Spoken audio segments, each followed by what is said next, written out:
આ ગામમાં રહેતો હતો એક ગધેડો. નામ હતું ગોલુ.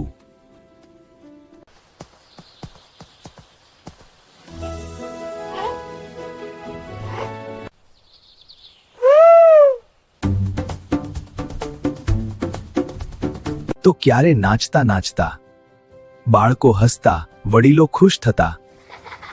એક દિવસ ગામમાં આવ્યો એક લાલચી શેઠ. આ ગધેડો તો બહુ કામનો છે, હું લઈ જઈશ. શેઠ ગોલુને વધારે કામ કરાવતો, ખોરાક ઓછો, કામ વધારે. હવે મસ્તી બતાવવાનો સમય આવી ગયો.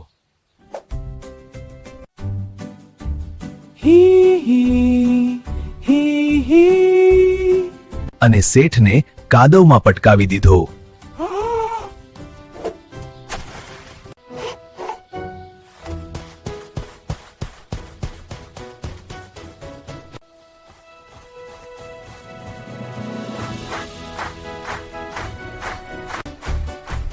ગોલુ ગધેડા જિંદાબાદ.